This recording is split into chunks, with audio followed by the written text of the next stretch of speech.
नाजरीन, कायद आज़म और उनके साथियों के जद्दोजहद की वजह से हमने पाकिस्तान तो हासिल कर लिया, और पाकिस्तान बनने के बाद साइंसदानों की काविशों से, उनकी कारकर्दगी की वजह से हमने एटमी बम भी बना लिया। अब हम कहलाते हैं एक इस्लामी मुल्क और एक एटमी मुल्क। लेकिन एक इस्लामी और एटमी मुल्क में आजकल जो सियासी हालात चल रहे हैं वो उसकी तो अलहदा ही बात है, लेकिन महंगाई और मुआशी तौर पर हम बहुत पीछे चले गए हैं। कहत की हालत है, और कहती हैं कि बहुत सारी चीज़ें मिल नहीं रही, एक दूसरे फिर लड़ाई झगड़े होते हैं। तो इस पे भी बात हम कर सकते हैं। लेकिन मेरे साथ जो एक शख्सियत हैं, वो बहुत ही प्यारी शख्सियत है, वो जानते हैं पाकिस्तान के हालात को। आज हम 28 मई के हिसाब से यौम तकबीर की वजह से एक प्रोग्राम करेंगे, क्योंकि इनके पास बहुत सारा इल्म है। वो बताएंगे कि क्या किस तरह हम एटमी ताकत बने, और एटमी ताकत बनने के बाद जो हमारी हालात इस वक्त हो चुके हैं उसके ऊपर भी वो तबसरा करेंगे। मेरी मुराद है, मेरे साथ है जर्मनी से चौधरी हमीदुल्लाह साहब, बहुत ही प्यारा बोलते हैं, बहुत इल्म की बात करते हैं। मैं उनके पास चलता हूँ। जी अस्सलाम वालेकुम। वालेकुम सलाम वरहमतुल्लाह। बहुत शुक्रिया, आपने मुझे वक्त दे दिया। आपसे बढ़कर कौन जानता होगा कि ये एटमी धमाके हमने कर लिए, पाकिस्तान भी हासिल कर लिया। लेकिन जब अब पाकिस्तान के हालात का पता चलता है तो दिल जो सा आंसू होता है, खून के आंसू होता है दिल। बताइएगा।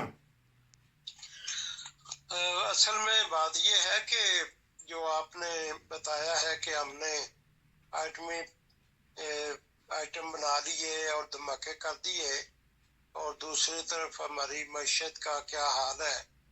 बात यह है, सबसे पहले तो मैं ये बताना चाहता हूँ कि ये आइटमी प्रोग्राम जो पाकिस्तान ने शुरू किया, इसका बानी कौन था। जी, अक्सर तारीख को मसक करके पेश किया जाता है। बात यह है कि ये आइटमी प्रोग्राम मुल्क के दफा के लिए इसकी बुनियाद रखने वाला पाकिस्तान का साइंसदान जो हमारा हीरो है डॉक्टर अब्दुल सलाम, ये उसने बुनियाद रखी थी। और फिर आहिस्ता आहिस्ता मुख्तलिफ मराइल से ये प्रोग्राम होता हुआ जो है, ये फिर हमने इसका 28 मई को धमाका किया।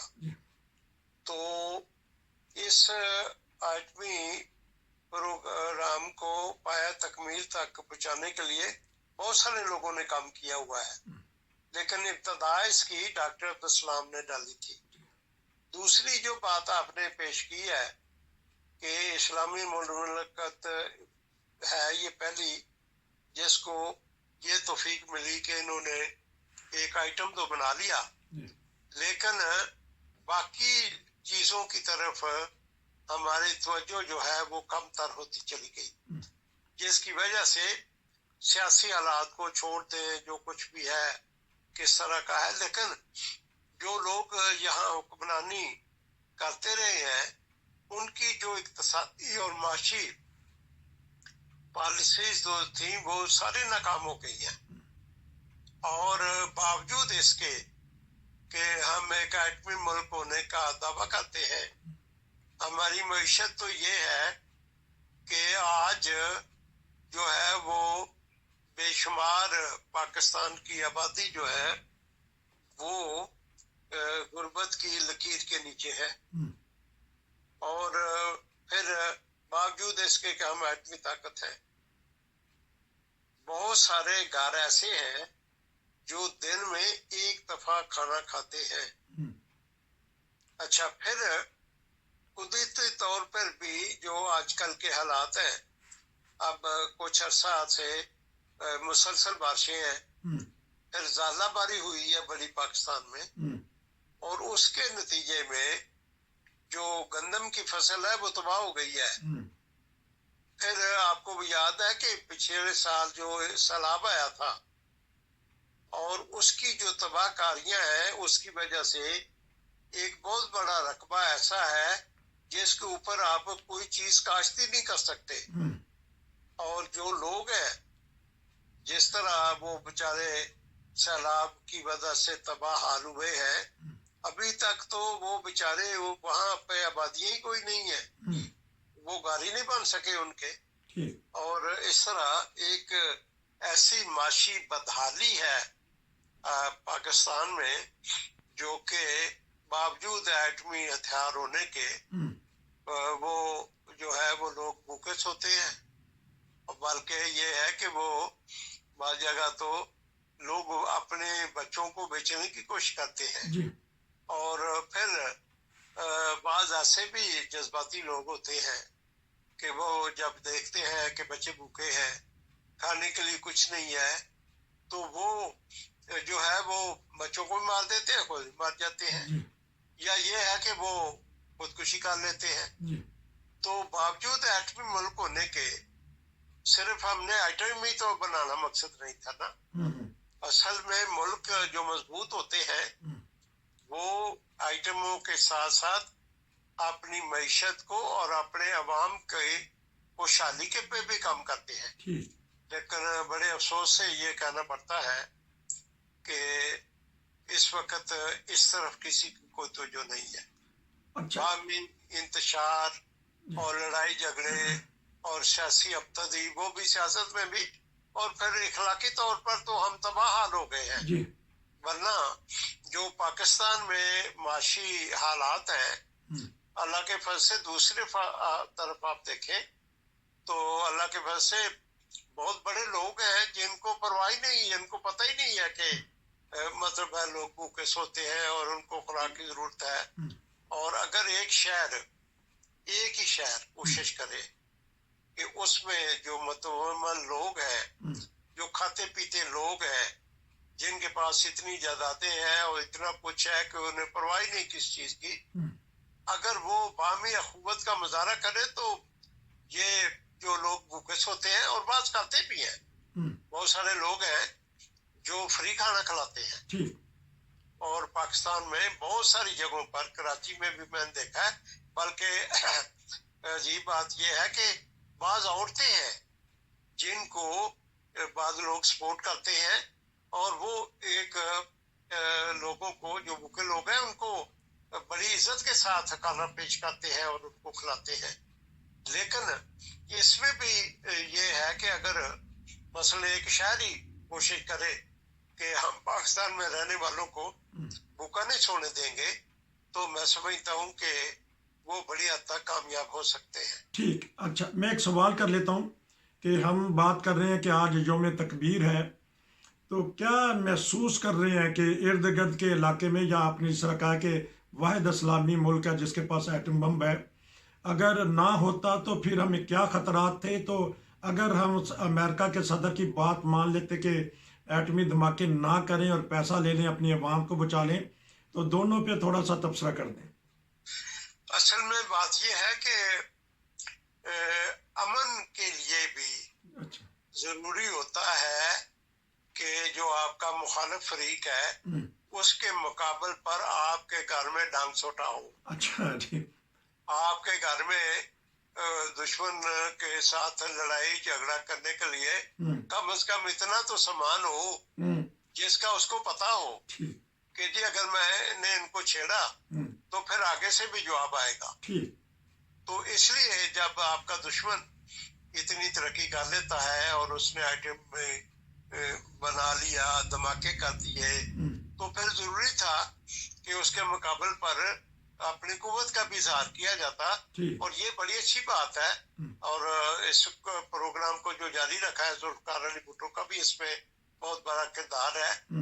لیکن یہ جو 28 مئی کو دھماکے ہوئے ہیں، یہ وزیر اعظم نواز شریف کے دور میں ہوئے تھے۔ جی بہرحال یہ بات ایک متنازع ہے، اور کیونکہ کریڈٹ تو ہر اچھے کام کا ہر کوئی سیاستدان لینا چاہتا ہے، لیکن بہرحال اس وقت بھی بہت ساری مخالف آراء تھی، اور اس کا جب تجربہ کرنا تھا تو اس میں جو امریکہ آپ کو امداد کی پیشکش کر رہا تھا، اس پہ بڑی جرأت مندانہ جو کام ہوا ہے، وہ صرف اس میں نواز شریف صاحب شامل نہیں تھے، بلکہ اس کے پیچھے بعض قوتیں تھیں اور بعض ان کے ایسے دوست تھے جنہوں نے کہا کہ نہیں جی، امریکہ جو مرضی کرے، وہ جو مرضی پیشکشیں کرے، ہم نے یہ دھماکہ ضرور کرنا ہے، تاکہ جو ہمارا دشمن ہے اس کو پتہ چلے کہ क्योंकि उस वक्त जो हालात थे, दुश्मन तो दंदनाता फिरता था, क्योंकि थोड़े से वक्फे से हमने ये 8वीं धमाके किए थे। जब जी। उसने पहला धमाका किया और अपने आइटम चलाए, तो फिर उसके दिनों में जब उस वहां तो पता नहीं था कि पाकिस्तान के पास है ये एटमी चीज और उसका वो कर सकता है, तो उस वक्त जो गुफ्तगू हुई, जो धमकियां दी गई, वो तो यही था कि जी होते सी पाकिस्तान का पलूस उड़ा देंगे। जी जी। और जब ये धमाके हुए और फिर पता चल गया कि नहीं भाई, अब ऐसा सस्ता सौदा नहीं है जी। कि ना ये आसान बात है कि हम पाकिस्तान पे को ऊपर चढ़ाई करते सारी, या वो हमारे तसल्लुत में आ जाएगा। जी। तो ये बहरहाल इसका एक जो है वो मुस्बत पहलू तो है, प्लस पॉइंट तो है कि पाकिस्तान ने ये आइटमी असले का जो किया है 28 मई को, उससे बहरहाल दुश्मन को ये पता चल गया कि हम, और उसके बाद फिर ऐसे वाकयात हुए हैं जी। कि जब पाकिस्तान के इस आइटमी प्लांट पर हमला करने की कोशिश की गई है। जी। और उसकी एक कोशिश तो हुई थी नवाज शरीफ साहब के दौर में भी, और रात 3 बजे एक हमारे इस्लामी मुल्क ने ये खबर दी थी कि कुछ देर बाद जो ये तनसीबात है इन पे बाज हमारे दुश्मन मुल्क हमला करने वाले हैं।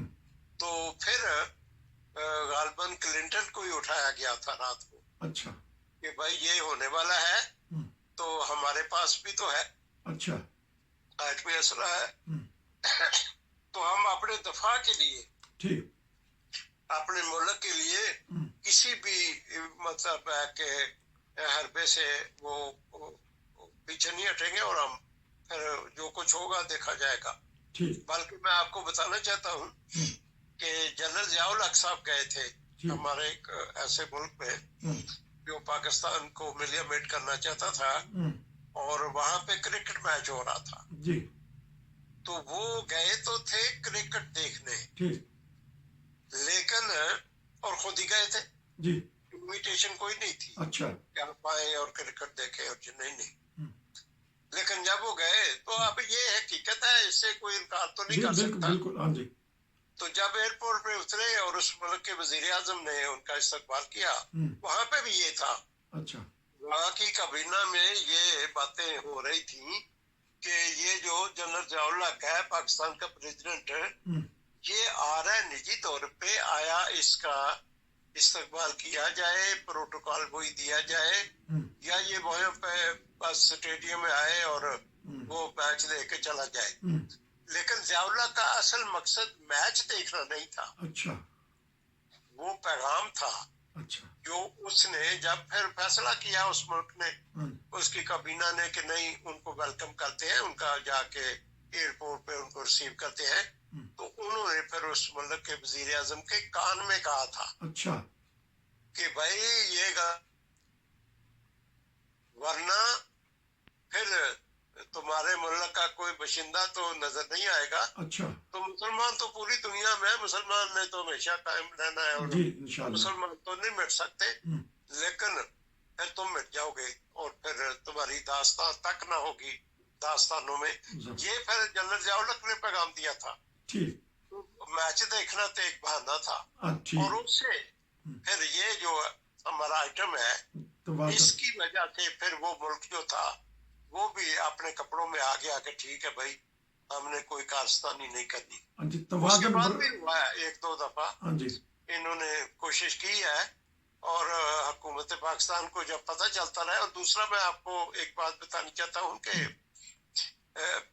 वहां पे जो हमारे आइटमी असासे हैं, अब देखें मुझे अभी 30 साल इधर हो गए हैं, और उस वक्त भी जब मैं तो खुद पाकिस्तान एयरफोर्स में था, तो 24 घंटे अच्छा फ्लाइंग होती है उस इलाके में जहां हमारे आदमी असासे पड़े हैं, ताकि इतना पाकिस्तान अलर्ट रहता है कि किसी वक्त भी कोई जो अनहोनी ना हो जाए और हमारे उस एटमी असासे को कोई नुकसान न पहुंचा सके। वाह, बड़ी अच्छा, ठीक है, क्योंकि एक इसमें तो हमारा एका है, कौम का भी, हुकूमत का भी, हुक्मरानों का भी, अपोजिशन का भी, कि हमने अपने एटमी एहसासों की हिफाजत करनी है। क्योंकि आप एयरफोर्स में रहे हैं, तो जो F-16 होगा या जो भी एक जंगी त्यारे होंगे, वो जाके तेज़ी से परवाज करते हैं उस हिस्से पे, या खड़े रहते हैं, या क्या तरीक़ेकार होगा? क्योंकि हमने नहीं, वो फ्लाइंग होती रहती है। अच्छा 24 घंटे जहाज तब्दील होते हैं। अच्छा, एक जहाज तो नहीं खड़ा तो नहीं हो सकता फाइटर जेट किसी जगह, हाँ जी, उसने तो परवाज करनी है। ये हेलीकॉप्टर जो है वो थोड़ी देर खड़ा होता है ठीक फिजा ठीक में, जंगी त्यारा तो नहीं खड़ा हो ठीक सकता, तो ठीक उसकी तो स्पीड ही इतनी ज्यादा होती है। ठीक, तो वो जो है वो मुख्तलिफ वक्फों में जो है वो मुख्तलिफ जंगी जहाज हमारे वहाँ पे फ्लाइंग करते रहते हैं। हाँ जी, ज़बरदस्त। अच्छा, क्योंकि अब 2-3 मिनट में और हैं कि क्या ख़तरा महसूस करते हैं, क्योंकि आप अच्छा तबसरा कर लेते हैं, तज्ज़िया पेश करते हैं कि खुदा न खासा हम दो ममालिक में एटमी जंग का ख़तरा भी, क्योंकि अमेरिका ने भी कहा था कि 2019 में ख़तरा था कि एटमी जंग छिड़ जाते, जब उसका अभिनंदन का जहाज़ गिराया, अगर ये सलाह न करते तो उनको भी ख़तरा था। कि महसूस करते हैं कि उस खित्ते में भी एटमी जंग हो सकती है, जिस तरह जापान का और अमेरिका में हुआ था, नागासाकी, हिरोशिमा में? हाँ, ये खतरा तो रहे हैं। अच्छा इतने खतरा थे और इन दोनों मुल्कों में खतरा था कि एटमी हमला ना हो और एटमी जंग ना छिड़ जाए जी, इन दोनों मुल्कों में। बल्कि मैं आपको बताऊं कि यहाँ तक हुआ था कि ये सर्वे करवाए गए थे कि जो देहात है अच्छा वहाँ पे शहरी आबादी को किस तरह हम जगह दे सकते हैं अच्छा ताकि लोग शहरों से आके और देहात में कितने लोग समा सकते हैं। ये एक तंजीम ने अच्छा अपने तौर पर इस तरह की प्रैक्टिस की थी अच्छा कि अगर खुदा न खास्ता वहाँ एटमी जंग हो जाए जी, तो फिर हवेलियों में या बाद जगह ऐसी हैं वहाँ पे जो लोग हैं आ सकते हैं, या लोग अपने घरों में वो कमरे खाली करके तो उनको रख सकते हैं। ये जी, सर्वे हुए थे, जी, लेकिन अल्हम्दुलिल्लाह शुक्र है अल्लाह का कि वो वक्त फिर गुजर गया और फिर ऐसा मौका नहीं आया। तो बाकी अब तो देखें, इससे बहुत बढ़कर हालात खराब हो रहे हैं। और इस वक्त तो जो यूक्रेन और रशिया की जंग है, आपने खबरें सुनी होंगी कि वहां पे तो हालात बहुत ज्यादा खराब हो गए हैं और एटमी असला जो है वो भी उसको भी एक्टिव कर दिया गया है। ठीक तो हो अल्लाह गए, ताला फजल करे। आमीन अगर ये जंग हो गई, मैं तो हर रोज दुआ करता हूँ कि अल्लाह ताला आमीन हुक्मरानों को, दुनिया के हुक्मरानों को जी, अकल, होश और हदायत दे आमीन कि वो दुनिया को तबाही की तरफ लेकर ना जाए। आमीन और फिर दूसरी ये भी इल्तिजा होती है कि बारगाह इला ये जो जंग है थोड़ी सी आगे हो जाए, क्योंकि ये जो तबाही है ना, ये तो आप देखें इसमें मेरे पास बाज़ मज़ामीन है, मैंने वो बाज़ जगह खुतबों में भी इसका इजहार किया था जी, कि इतना एटमी असला जो होता है 40 मील तक जो हर चीज है वो पिघल जाती है। ठीक। अच्छा चौधरी साहब, इस तरह के, क्योंकि मैं इंशाल्लाह आपसे प्रोग्राम लेता रहूँगा, आपके पास बड़ी मालूमात हैं, तो प्रोग्राम का वक्त ख़त्म हुआ, लेकिन आपने जो एक बड़ी पंजाबी में बात की कि डांग सोटा होना चाहिए था ताकि गुआंढिया नहीं पता लगे कि अगले सुत्ते नहीं हैगे। बड़ा मज़ा आया मुझे बात सुन के। अब दोनों के पास डांग सोटा है, इंडिया के पास भी, पाकिस्तान के पास भी। एहतियात करनी चाहिए, अपनी अवाम की भलाई के लिए करना चाहिए। दोनों तरफ अवाम भूखे मर रहे हैं। अब खुदारा अपने जो हमारे हुक्मरान हैं वो इस तरह भी तवज्जो दें। एटमी ताकतें तो बन गई हैं, इस्लामी मुल्क भी बन गया है, लेकिन एटमी ताकत उसी वक्त बरकरार रह सकती है जब अवाम खुशहाल रहे होंगे। वरना आपने रूस को टुकड़े टुकड़े होते देखा है, जब सोवियत यूनियन था तो एटम बम किसी काम ना आए, लेकिन वो बिखर गया। चौधरी साहब, मैं इंशाल्लाह आपसे 1-2 प्रोग्राम और करूँगा। नाज़रीन, ये था एक स्पेशल प्रोग्राम जो मैं तकबीर के सिलसिला में था, और चौधरी साहब ने बड़ा अच्छा तर्जिया और तबसरा पेश किया। तो इंशाल्लाह आपको ये प्रोग्राम पसंद आएगा। कमेंट्स भी करें। चौधरी साहब शुक्रिया जी, फिर मिलेंगे। अस्सलाम वालेकुम।